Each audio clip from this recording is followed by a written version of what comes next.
أعوذ بالله من الشيطان الرجيم بسم الله الرحمن الرحيم فصل التراويح سنة مؤكدة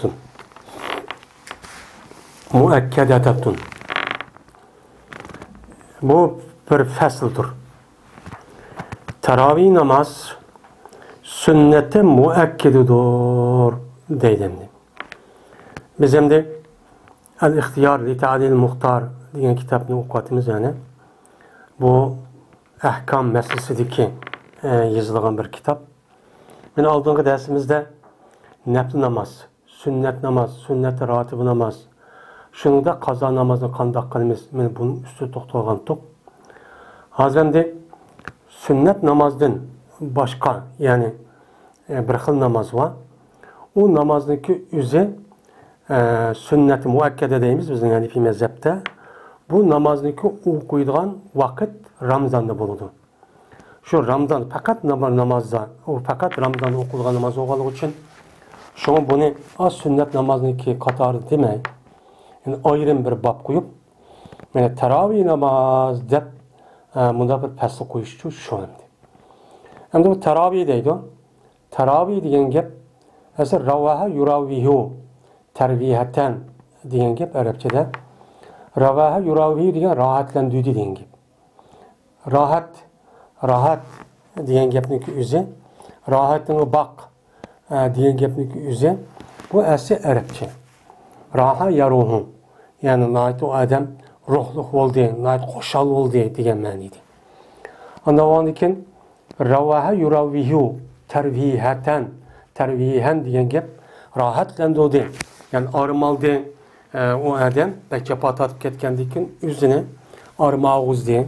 Bana azrak olsun o adam yani hatırcam oldu.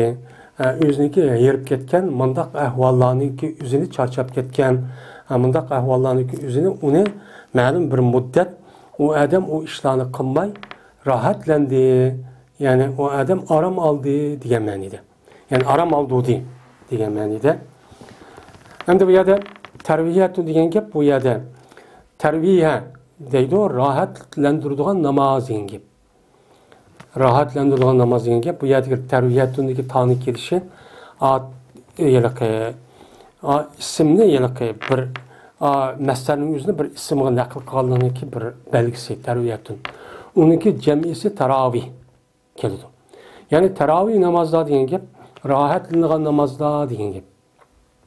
O adam namaz okup, bekçik namaz okup getkendiyken, uçanın üzüde, o adam yüzünü rahatlandırdı. Aram ağızıp, andaki yeni kayıtı okup, ben muşunda kıldığın namaz yengip.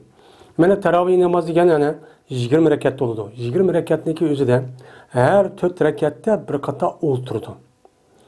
Bir kata oltuğandaki nimiş kolturdu ise, mene 4 rekat az teravih namazı yengip, bu yılık Ve xutbandayken okulgan bo'lgandan bu namazdaki üzü mena Ramazan ayet uluk ay bo'lgandan o adam Qur'onni hem qiyamni uzun turish bilan jiq o'qiydi.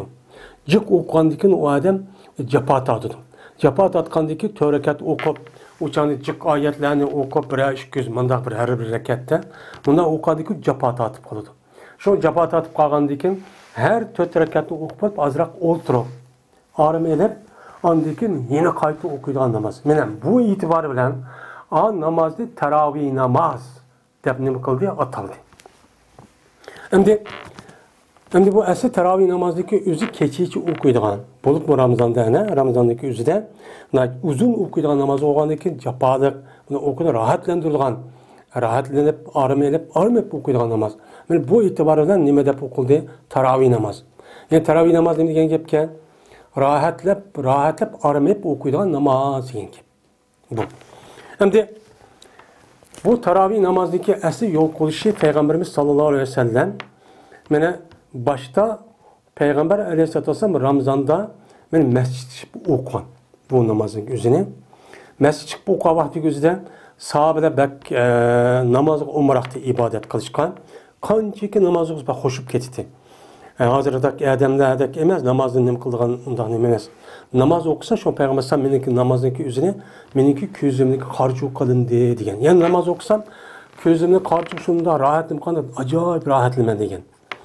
Shu sahobalar bek o namozni o'qishni bek yaxshi ko'rgan bo'lgandan keyin shunga payg'ambar alayhisalom boshda chiqqan vaqtimizda ancha jiq odam yo'q Ramazonda.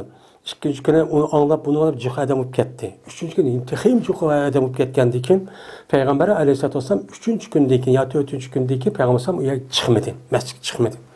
Chiqmagandan keyin shuning bilan u odam voy payg'ambar alayhisolom chiqmadi bu nima ishdi deb u yerda ya ba'zan o'qigan bo'ldi, o'qimagan bo'ldi. Shuning bilan payg'ambar alayhisolom as qo'pib andan keyin dedi.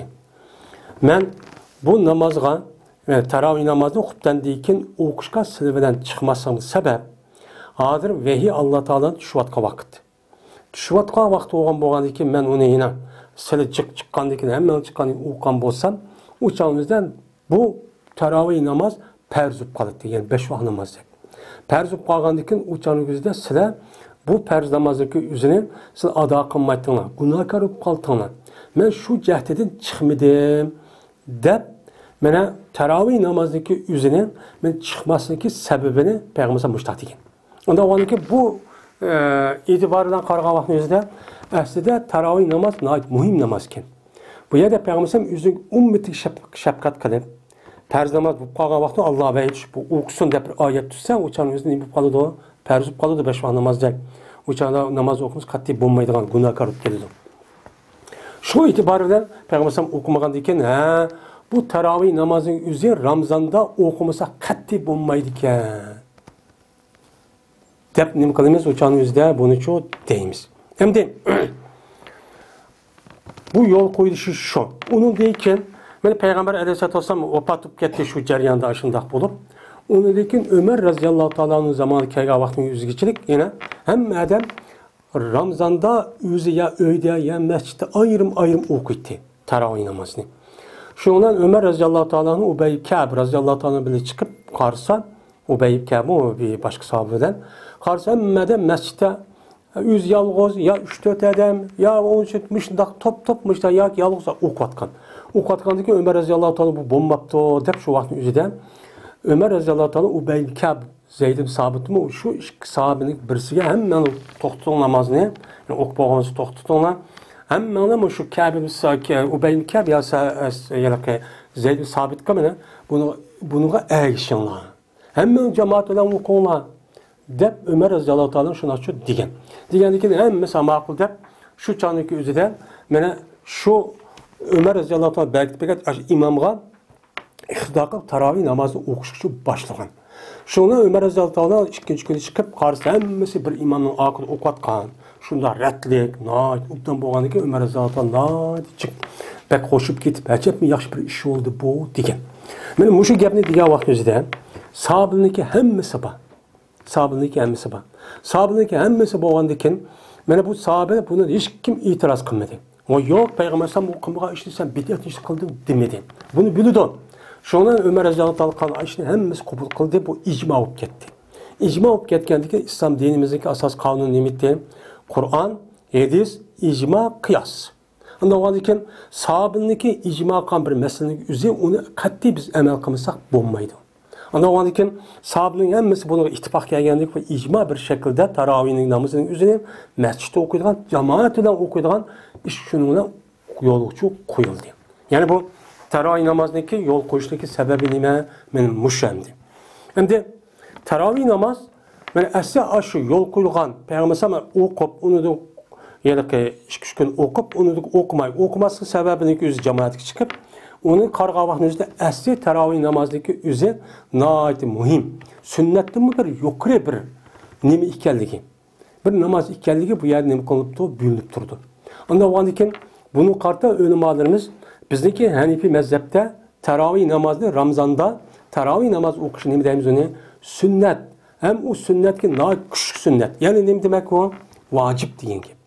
Ya'ni salat vitr namoz vojib, Qurban bayram namoz vojib. Ramazan bayrami nima u? Mana bu bayramı namozni o'qish vojib. Mana vojib bo'lgan qurbonlik qilish vojib. Shu vojibdek bu tarovih namoz o'qish mayl er olsun, ayol olsun bu nima bo'lgan bo'ladi? Vojib bo'lgan bo'ladi. Buni o'zursiz tark etishga bo'lmaydi. Chunki Ramazon degan nihoyat ulug'qa, ya'ni Peygamber yedisi var, bu doğruluk. Hem bu ayındaki katlı geldiği Kur'an-ı Kerim bir kanç ayet var. Mana bu oyatni kendimiz ayet. Katlı uluk ay. O çünkü katlı uluk ay buluşu onun içinde Leylatul Kadr deydigan bir kecha var. Hem Kur'an-ı Kerim nima qilgan o kunning o'zida o kechada tushgan. Tushib boshlagan. Mana bütün ishlarniki bir yillik ishlarniki hammasi shu Leylatul Kadr kechasi shu bo'ladi. Masalan, madam o'ldi, madam og'riydi, madamning turmushi obdan bo'ldi, madamniki turmushi eski bo'ldi yoki urushdi, talishdi, andoq bo'ldi, mundoq bo'ldi degan hammasi shu kechada balkildi. Mana shu kechilik o'zi Ramazon oyida shu bor. Shuning uchun bu Ramazon oyi nihoyat nim bo'ldi, ulug' oy bo'lgan bo'ldi. Ulug' oyning ichida bir odam bir yaxshi ishni qilgan bo'lsa, o'shan o'zida bu odam boshqa oy qargan vaqtida bir qancha 100 yaxshi ishni qilgancha bo'ladi. Mana bu e'tibor bilan mana Ramazon oyiniki nihoyat katta ulug' ekanligi bu yerda chiqib turdi. Undan bo'lgan ekan Ramazon oyida faqat ibodat qilgan Allohga. Bulutmu ibadetniki en yaxshi olan Kur'an. Yani Kur'an okuşunki nemisi o iyi. Şuna en az mana Ramazan ayınki üzerinde Kur'an'da bir kata tügütüş neme o sünnet. Yani bu itibar bilen şu taravih namazının üzerinde 20 rekat kıldı. 20 rekat neme kıldı? Yani öyle malumuz açtık şu beketti. Beketkendik o 20 rekattaki üzü bir ne buludu? Bir kata Kur'an'ı tügetkendik oldu. Ömer Raziyallahu Teala'nın bu taravihniki namozniki rakatniki o'zi 22 rakat kuchib beketgan. Beket qo'ygandiki bizning rayollarimizda shuningdek ichki haramda mana tarovih namozi qancha o'qiydi? Mana 20 rakat o'qiydi. Ammo 8 rakat o'qisam bo'ldi, payg'ambarimizniki bu to'g'ri qoidasi bor. Oyshamda rivoyat qilgan. Davomli 8 rakat o'qiydi deydi. Ba'zi rivoyatda mana 10 rakat, 12 rakat, 13 rakat o'qiydi degan nima cho'p bor. Amal bor biz qancha rakat o'qishimiz kerak? 20 rakat o'qishimiz kerak. Shu ba'zi olimlar mesela 28, 34, 48 rekat okuyduğun müştah nemeler var. Alimlerimiz şu seleflerinin içinde müştah alimler battı. O da namazı umraktı. Ondan o andikin bu namaz ne? Amal ba kandak vakit buluştu katli nazar katli terk etmeyi mescid çıkıp cemaat bilen Kur'an'ı anlaştığın ibaret olan men muş işini kılışımız en nemi o yaxşı iş. Şu bu bazı alimler bu taravihniki namazındaki üzerine bazı sünnet deydi. Muvakkede demeydi. Bazıları perz diyenli var. Bazıları perz kifayi deydi. Perz kifayi diyen gep, ma'lum cemaat onu kan bolsa, kalgan cemaat çıkmışsın o adav oludu. Yani çıkmagan kişi mesela ma'lum zörür işip kalgan bolsa günahkar olmaydı o. Dep nemi kılıdı onuğa mene karaydı. Şimdi şu mene Ubey ibn Ka'b radıyallahu teala anhuga mene ayetini izleyecek. Ömer radıyallahu teala anhu mene muşunda imamı beketken bunun için cık sabır ve ayeti diyelimizde bu şimdi وَيَنْبَغِي اَنْ يَجْتَمِيَ النَّاسُ فِي كُلِّ لَيْلَةٍ مِنْ شَهْرِ رَمَضَانَ بَعْدَ الْعِشَاءِ deydi. Yani adamlarınki Ramazan ayda her ketisi hutben namazını okup boğandaki toplanış neyim boğan buludu o layıkçı buludu. Yani Ramazan ayınki her ketisi hutben namazı okup boğandaki hutbenniki mena perzi okuduk, ondaki nime okuduk, sünnet okuduk. Yani muş ikisini okup boğandaki insanlar u yerda masjid olgan bo'lsa yoki bir to'plashib qildigan yer olgan bo'lsa to'plashib mana ashundaq namoz o'qish nima keladi loyiq bo'ladi. U nima u muhim. Yani bagi degan uchun qilmish uchun qat'iy bo'lmaydigan mushta nima u bir ish deydi. Unda bo'lgandan keyin agar masjid bo'lmagan bo'lsa masjid qilmasak, uyda o'qisak, uyda jamoatlab o'qish kerak. Yoki bo'lmaydi masjid chiqsak u yer chiqish çok kerak. U yer chiqmay yoki boshqa yerda jiqaroq o'qiydisak, u yer qilib ish qilib jamoat bilan Ramazan ayınki özüden Ramazan tügene kadar hutbendeyken cemaat şekilde muşunda topluşup mene muşunda taravih namaz okuşumuz neyme o muhim. Onu okumsak çok bulmaydı. Hem de mene Ramazan'da hutbendeyken mene cemaat jığılıp bir yerge topluşup bu şu taravih namazını çok okuşu gerektidir. Anda o andaki ulağınki imami 5 rekat 5 taravih namaz okuydu. 5 tane taravih. Her bir taravihde kança rekat var? 4 rekat. 4 kere 5 kança? 20. Yani 20 rekat nemi koludu? Ulaniki imamı. Bir yer toplaşkandayken toplaşkanlık sebebiden uçanın gözü nemi boludu? Yani toplaşkandayken toplaş cemaatte okandayken uçanın gözü de imam boludu. İmam hem de şu cemaatten yani 5 taravih namaz okuydu ki yani 5 taravih namaz okuydu ki her teravih namaz 4 rekat oldu, 2 salam bilen. Yani 2 rekat okuymayız. İşte ben de onun için salam verip kopup olturmaydan, onun için 2 rekat okuymayız. 4 rekat oldu mu? 4 rekat olgan için her 4 rekat bir teravih oldu, 2 salam oldu yani. 2 salam bilen işte okuymuş şunun bilen bu 4 rekat olgan için 5 teravih olgan için bu kança olgan buludu? 20 rekat olgan buludu. Meni muştaqtın kılıdı okuydu. Okup uçanın gözüde meni bu iman her 2 terbiyeniki otursada bir terbiye miktarı oturdu. Yani 2 terbiye. 2 teravih mesela 4 rekat, 2 rekat teravih oldu ya. Meni aşın her teravih yani 4 rekat okup olgandan keyin bir teravih namaz okudu yani 2 rekat namaz okudu degan aşın miktarıgıçılık nim kılıdı oturdu. Yani oturuş jaryanida mesela aşta oturdu. Olturgandan keyin uçan yüzü qanday oldu demde oturdu. Olturgan yüzüde mesela 2 rekat namaz okuduk mu ya 15 min 20 minut olgan bolsa 4 rekat okup bolgandan keyin 21 4 rekat başlaş aralıq aştaq miqdarda oturamiz. Bu nima o sünnet. Endi bu jaryanida olturuş jaryanida uçağınızı nemin okuymayız. Mesela təbliğ ahkam kıpası onu anlasaqmı buludu. Ya ki olmaydı bizdeki rayonlarımızı gidek Subhanel Melikul Kuddus. Subhanel Zil İzzeti vel Alameti vel Kudreti vel Kibriyai vel Ceberut. Subhanel Melikil Hayyillezi la yenemu ve la yamut. Subbuhun Kuddusur Rabbuna ve Rabbul Melaiket ve Ruh. Diyeni bunu okusaqmı buludu. Ya ki Allahümme salli ala'nı okusaqmı buludu. Ya ki başka bir tesbihini okusaqmı buludu. Bunu var. Okuşqa asasen nima var bu okuşta? Bunun Peygamber'deki yetisi var. Mene yetisi asasen men muştaq nima qilamiz? Uni chu o'qiymiz. Endi 4 rekat o'qib bo'lgandan keyin endi 5-rekatdan keyin 5-yil tarovih oldu endi. Yani 20 18 4-yilda o'ltirdik, 5-yilda o'ltiramiz endi. Yani 5-yildan tugaydamiz 20 rekat tugandan keyin. Yani shundan keyin mo'yna odam endi yalaqay azroq o'ltirmaymiz. Endi qo'yib demak, yani azroq miqdorda o'ltirib, ondagi tarovih namozini qilamiz, o'qiymiz. Ya Subhanal Melikul Kuddusni o'qiymiz yoki tabliğ ahkam bo'ladi, yoki biroz Qur'on o'qiydi, mushtaq qilish orqali mushtaqcha qilamiz deydi. Ondan keyin mana 5 tarovih namozi o'qib bo'ldi, yani 20 rekat o'qib bo'ldimi? O'qib bo'lgandan keyin imom ularga vitr namozini o'qiydi. Vitr namozini çok o'qiydi. Chunki tarovih namozda Ramazonda tarovih namozining vaqti xubtan namozidan keyin, xubtanning farzi sunnat o'qib bo'lgandan keyin o'qiymiz vitrni oldida. Çünkü vitrni kendi o'qishimiz Peygamberimiz sallallohu alayhi vasallamning hadisi var. Benim şu mezmunda her tarovih, yani her xubtan namoz nima, vitr namozni aş kechida o'qigan namozning eng oxirida o'qinglar degan. Unda o'g'andan keyin vitr namozniki o'zini tarovih o'qib bo'lgandan keyin 20 rakatdan keyin undan keyin çok o'qiymiz. Endi vitr namozniki o'zini mana jamoat bilan o'qiymiz. Ammo vitr namozniki o'zini faqat Ramazon oyida jamoat bilan o'qiymiz. Mana Ramazon oyida. Ramazon oyininki boshqasida hammadan ayrim-ayrimning qo'lida o'qiydi. Ammo Ramazon oyida bir oy u odamniki o'zi tarovih namozniki nima, vitr namozini men jamoat imomga iqtido qilib nima qiladi o'da o'qiydi deydi. Endi tarovih namozniki vaqti mana anda bir nimadirki xubtandan tong yo'rg'uchilikdir. Tong atqichilikdir. Mana vaqti çok bu. Ya'ni xubtan vaqtiniki o'zi men derhal xubtan namazını kirdi, tarovih namazı oldu. Ama tertipte xubtan farz o'qiymiz, sunnat o'qiymiz, onu o'qiymiz. Bu xubtan namazı menen aş vaqtini tatib tong atqichi bo'lgan orliq xubtan namazının vaqti yetgan. Vaqti bo'lgandan keyin tarovih namozining o'ziman shu namozsham namozning vaqti chiqib, xubtan namozi kirgan zamondan tatib tong atqichi bo'lgan orliqda qanday o'qisak-chi bo'ladi.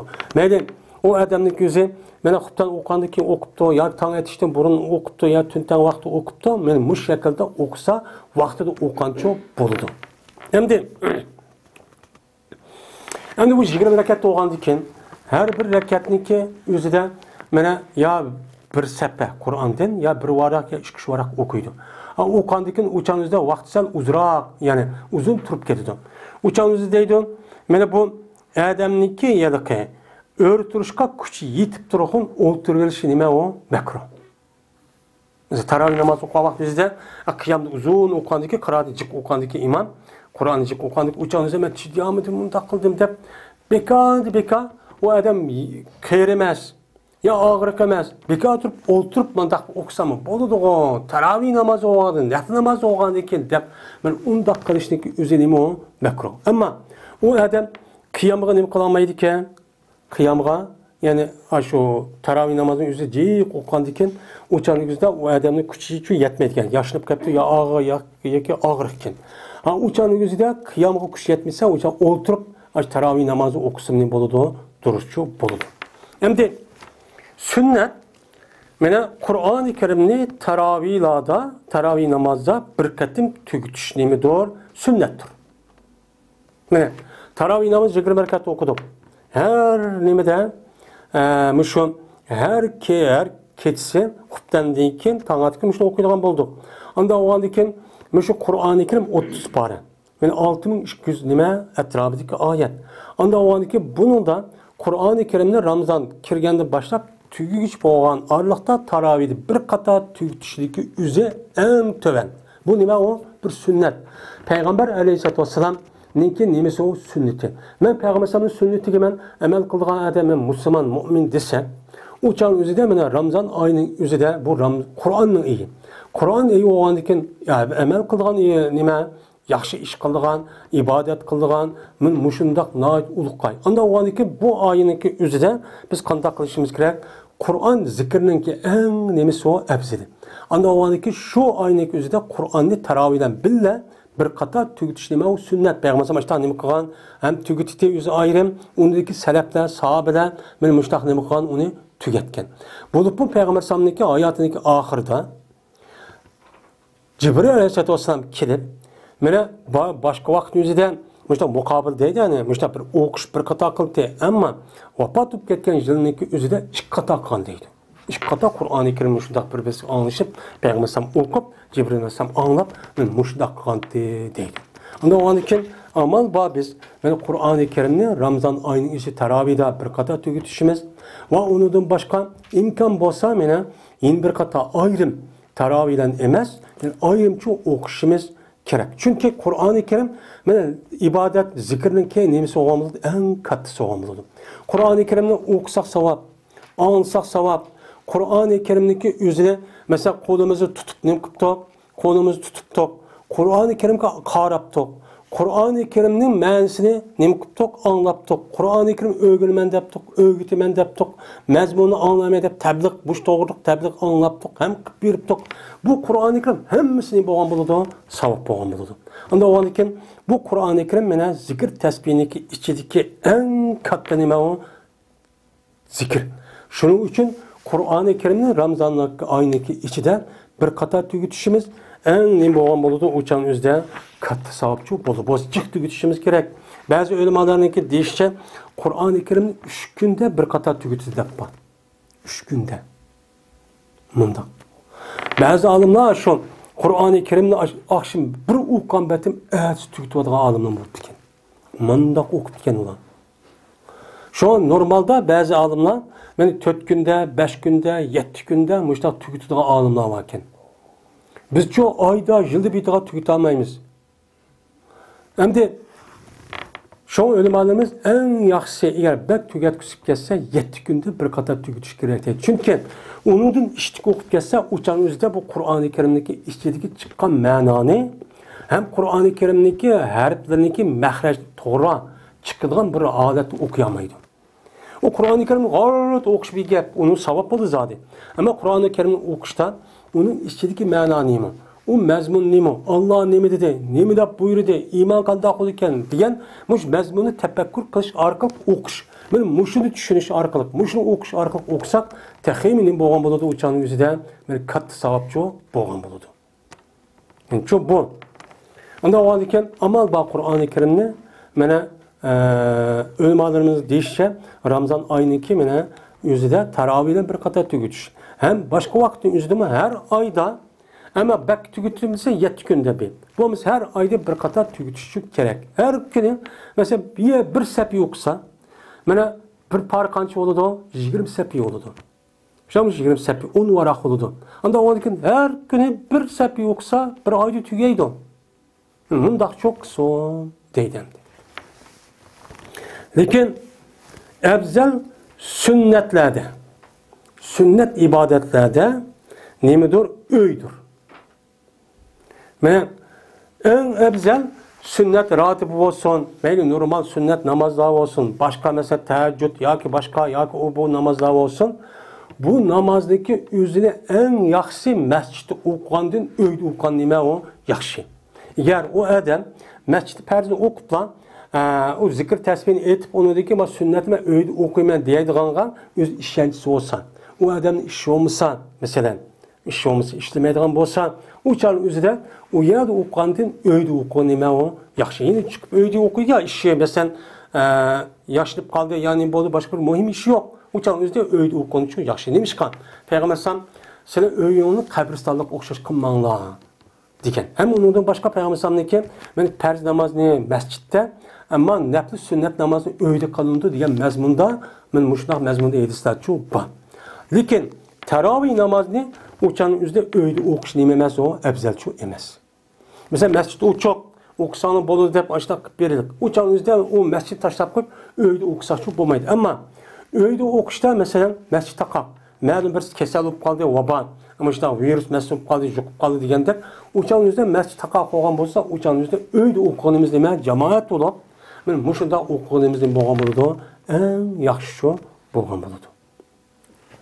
Meni Allah Taala her birimizni men muşu yuqorida degan meni Peygamber Aleyhisselatü Vesselam'nınki meni hadis asasen deyilgan muşu gapga amal qilgan haqiqiy taqvo muttaqi solih meni farzandlardan qilsin va oxir da'vona alhamdulillahi robbil alamin.